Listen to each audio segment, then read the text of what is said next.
2 to 3 lectures required है इस topic के लिए।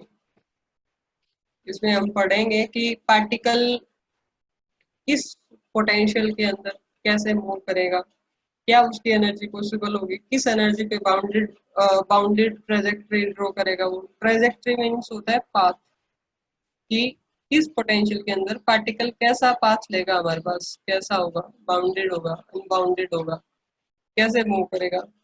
ये कोलाइड करके वापस आ सकता है, किसी में स्कैटरिंग करके जाएगा, स्कैटर हो जाएगा, किसी में कोलिजन करके वापस आ गया, ये इधर गया वो उधर गया। तो ये सारी चीजें हम फेज कर्व में डिस्कस करेंगे। फेज कर्व के कुछ बेसिक पॉइंट होते हैं, वो 2 पॉइंट हम डिस्कस कर लेते हैं, then I will leave the class.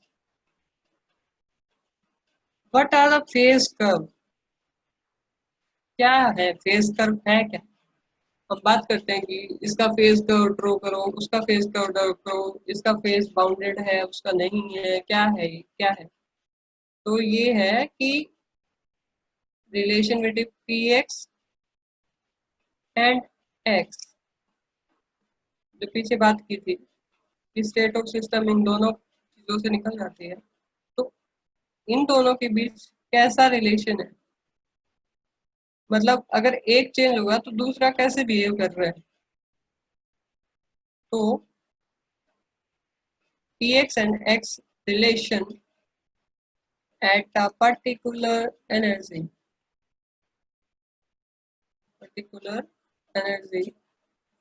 is called phase curve, or the curve between px and x for a particular value of energy is called phase curve.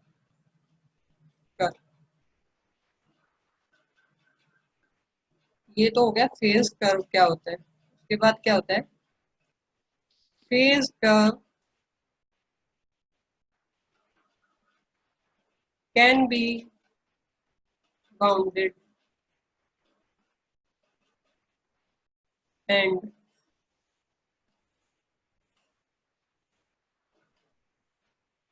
Unbounded. ये bounded भी हो सकता है, unbounded भी हो सकता है। अनबाउंडेड यानी open, bounded like this, unbounded like this, open curve like this, like this, like this, कोई पाथ ले सकता है। Third, phase curve never intersect,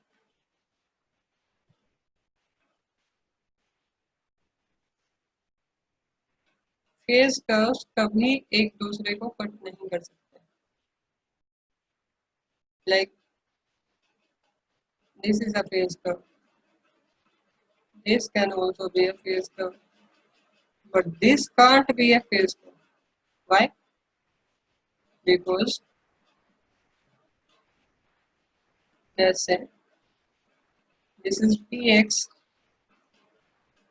this is x, तो एक पर्टिकुलर पॉइंट पे क्या है, पार्टिकल की ट्रेजेक्ट्री डिफाइन नहीं है हमारे पास। ट्रेजेक्ट्री यानी पाथ।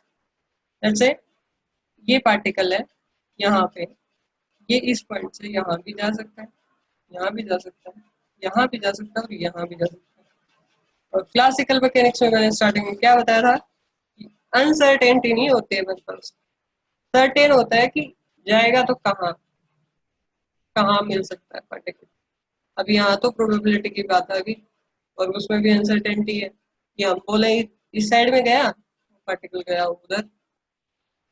तो फेज कर्व पार्टिकल के कभी इंटरसेक्ट नहीं कर सकते, क्लासिकल मैकेनिक्स में कभी नहीं कर सकते, क्योंकि यूनिकली डिफाइन होता है उसका पाथ, कि किस पाथ से कैसे ट्रेवल करेगा, कहाँ पहुंचेगा।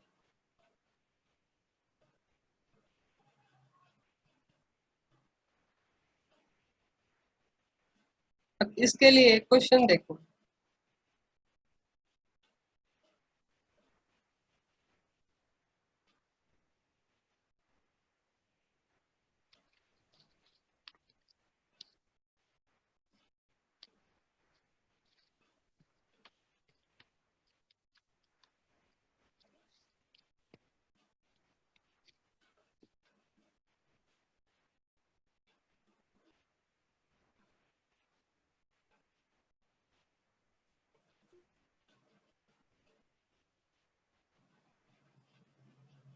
अब इसमें बताओ भाई, कौन सा वैलिड फेज कर्व नहीं है? ये क्वेश्चन गेट का क्वेश्चन है। ये है क्योंकि इस पार्टिकल का यहाँ से पाथ डिफाइन नहीं कर सकते। ये पार्टिकल यहाँ से आया तो यहाँ तो है, अब इसके बाद क्या है कि किस साइड जाएगा कुछ कह नहीं सकते। ये तो चलो मैंने लाइन ड्रॉ कर दी, डायरेक्शन दे दी इसको, ये वाली डायरेक्शन दे दी, लेकिन ऑल्दो का डायरेक्शन नहीं है।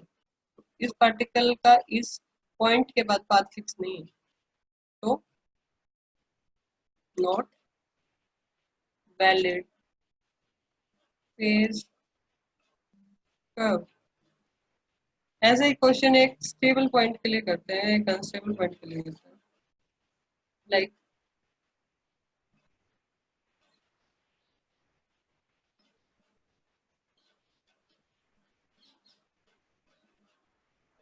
This is option A, option B,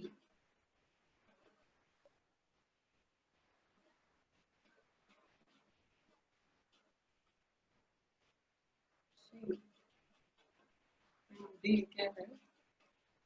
ये पार्टिकल है, इधर जा रहा है। तो अब इसमें बताओ स्टेबल पॉइंट कौन सा है? स्टेबल पॉइंट के अराउंड ग्राफ कौन सा है?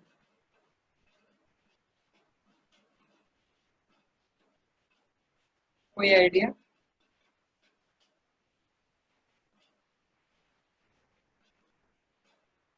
चलो एक हिंट देती हूँ। स्टेबल पॉइंट क्या था? पॉइंट ऑफ मिनिमा और पॉइंट ऑफ अट्रैक्शन। अब गैस करो कौन सा हो सकता है, क्योंकि स्टेबल पॉइंट है ना, तो सब कुछ कन्वर्ज करेगा यहाँ पे, कन्वर्जिंग है। स्टेबल पॉइंट के लिए कन्वर्जिंग ग्राफ आता है, कन्वर्जिंग। और ये वाला है भाई, ये है अनस्टेबल के लिए।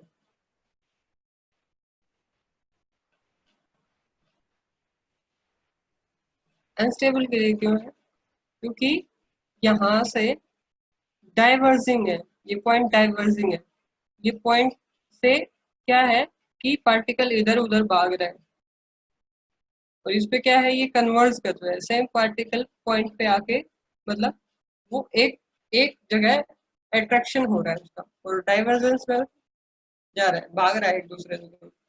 थर्ड केस जो है, in and outward, in that case it can't be a stable point and unstable point।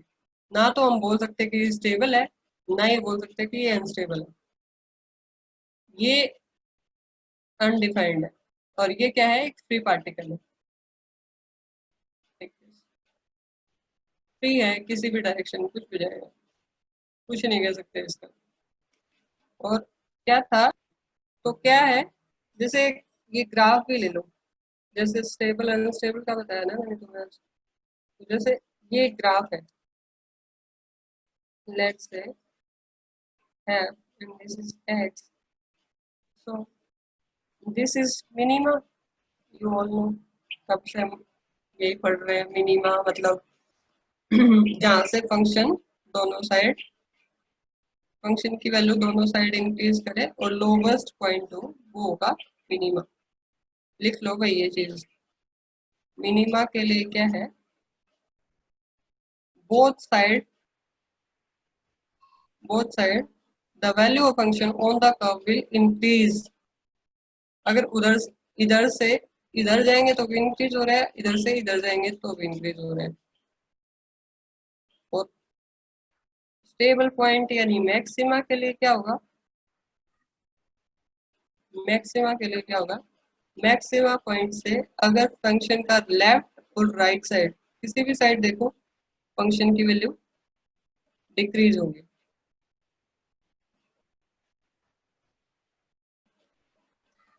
तो ये क्या हो गया,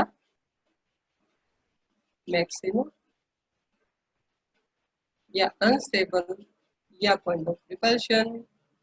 और ये क्या होगा, मिनिमा या पॉइंट ऑफ अट्रैक्शन या स्टेबल इक्विलिब्रियम पॉइंट। अब जो है बच्चों के माइंड में क्वेश्चन रह जाता है, like this is a point कि जहाँ पे वैल्यू इससे भी ज्यादा है, लेकिन हम इसको मैक्सिमा नहीं दे सकते। मैक्सिमा नहीं है कर्व का, not maxima, like this, not minima. क्यों नहीं है? क्योंकि फंक्शन की इस साइड वैल्यू नहीं पता हमें। इस साइड वैल्यू अगर ये डिक्रीजिंग आ रही है तो हम बोल सकते हैं मैक्सिमा है, लेकिन इस साइड की तो हमें वैल्यू नहीं पता, तो ये अनडिफाइंड रह गया ना आगे का पाथ, तो इसको मैक्सिमा डिफाइन नहीं कर सकते। सिमिलरली इसको मिनिमा डिफाइन नहीं कर सकते, क्योंकि इसकी वैल्यू अगर आगे फंक्शन इंक्रीज हुए, बढ़े, वैल्यू बढ़े, तो ये हम मिनिमा दे सकते हैं, अदरवाइज हम मिनिमा नहीं बोल सकते इसको। तो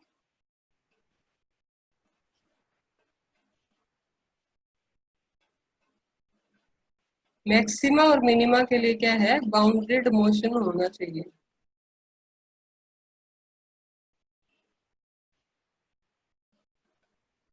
जैसे इस केस में ये मिनिमा है, ये मिनिमा है, ये मिनिमा है, ये मिनिमा है, ये मैक्सिमा मैक्सिमा मैक्सिमा, और ये भी मैक्सिमा। लेकिन इसके अलावा यहाँ भी नहीं बोल सकते हम, ये क्या आगे फंक्शन का क्या बिहेवियर है, और इधर भी नहीं बोल सकते। तो ऑल दीज आर मिनिमा और स्टेबल पॉइंट। इन सब के लिए क्या बोल सकते हैं, ये नहीं, ये नहीं, ये होगा मैक्सिमा और अनस्टेबल पॉइंट। ये अनडिफाइंड है और ये अनडिफाइंड है, इन पे हम नहीं बोल सकते क्या है।